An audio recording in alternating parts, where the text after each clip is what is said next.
I'm going to discuss colors now, but before we get into it, we've got to get a little bit scientific about this in order to understand what's happening. There's a concept that energy is neither created or destroyed. It only changes from one form or another. All things are converting energy, with the possible exception of lead, into another form of one form or another. We human beings do this also. A couple of examples on how this is done. If something occurs that causes air molecules to vibrate, and it goes into our ears, it stimulates nerves and mechanisms in our ear so that an electrical impulse goes to our brain, and our brain then designates that, tags it with the name sound, meaning we heard a sound. Now, the same thing occurs with our eyes. When energy enters our eyes, it stimulates the rods and the cones in our eyes, which in turn sends an impulse to our brain, and our brain then tags it with a name that we've been taught to associate with that particular stimulus: red, blue, yellow, black, and white, or any variations in between there. Now, as with your ears, your eyes are not perfect. All human beings are pretty similar, and it doesn't matter what your race is or what your color is, and how they perceive color. But we do not all perceive it exactly the same.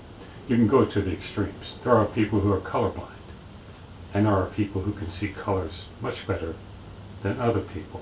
Much the same as some people can hear sounds that we can't hear, even though there is a arbitrary, well, not really arbitrary, but a designated range of frequencies that we can hear that's applicable to most human beings. Some human beings can hear more, and a lot can hear less. It's the same with our eyes. We're not all perfect. So when you see a color, it will generally be the same as any other color. Now, what distinguishes a lot of this is what happens when it gets into our brain.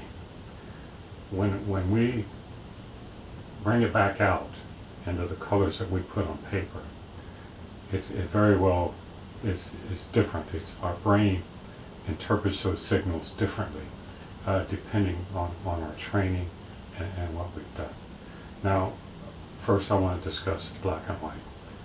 There are really two forms of light that we deal with: transmitted light and reflected light, or absorbed light if you desire to use that term instead. Now, we can't see all of transmitted light. Generally, when we speak about light, we talk about white light, which is all the frequencies and wavelengths of the various types of energy that comprise light. And of course, black is the absence, total absence of any of those frequencies or wavelengths that our eyes can detect. Now, it doesn't mean there isn't something there. It just means that we as human beings can't detect that. But we as artists, deal primarily in reflected light. You say, well, television is transmitted light. Yeah, yes, it is. But it's transmission of reflected light, of what we already know when we see reflected light. Now, in pigments and reflected light, white comprises the reflection of all the wavelengths that our eyes are capable of discerning. And of course, black more or less absorbs most all the wavelengths that our eyes can discern. So we'll start out with the discussion of colors with black and white. Black, all kinds of names for black: Mars black, ivory black, bone black, charcoal black, lamp black. So we're going to boil this down to the two fundamental blacks that are most often used. That really being bone black and lamp black. Now, ivory black today is really bone black. There was a time when ivory black was really ivory. It was burned. Usually black is something that's been burned. You can make black out of anything that's really, really dark: coal, charcoal, burnt bone, burnt wood, uh, you know, and lamp soot and all the rest of that. So the words about black in watercolor, be very, very careful about using black. I very rarely mix black with any color other than white. And when I do, it's usually a black and white painting. This is an example of me using black and white. This is not monochromatic, by the way. This is actual black paint and white paint. Monochromatic would be just black on whatever surface that I put it on. So this is about the only time. And I've done this throughout my life, and I've done it frequently. I do a lot of black and white paints. And what you can do after you do this is, if you want, you can come back in and glaze over it. Now you can do the same thing with sepia and white, or a nice green and white, or anything else for an underpainting.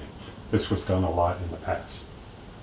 Now again, the two blacks that generally that we use, the workhorse of the blacks, is lamp black and bone black, sometimes called ivory black.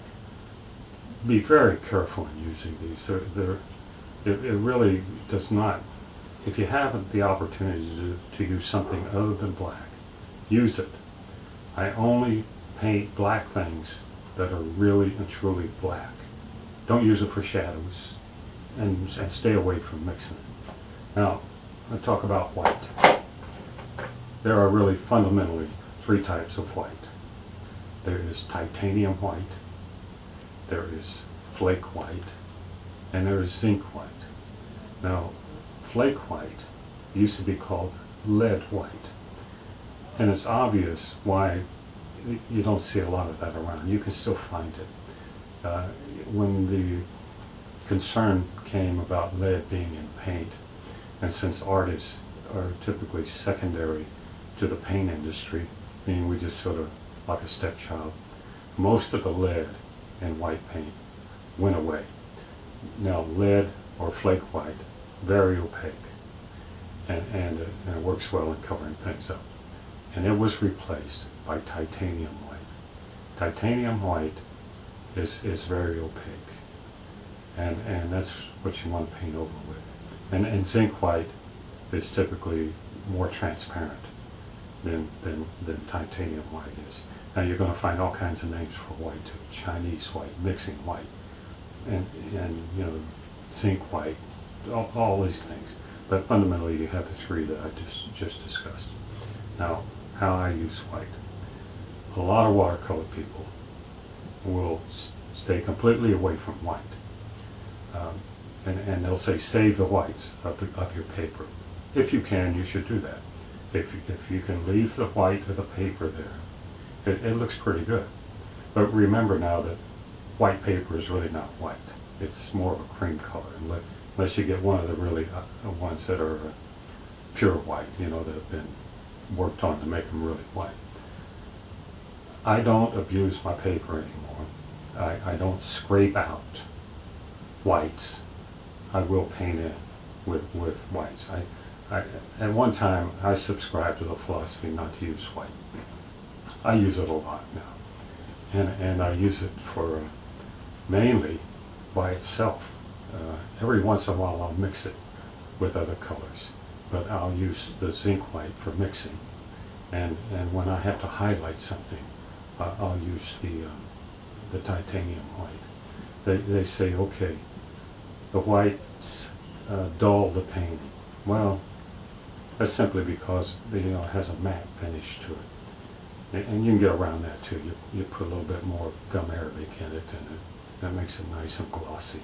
And if you really want to do a good highlight, you put it down, and then you hit it with a little bit of gum arabic, and you're going to have a nice glossy highlight. Now, I think I've just about covered all I can about black and white. And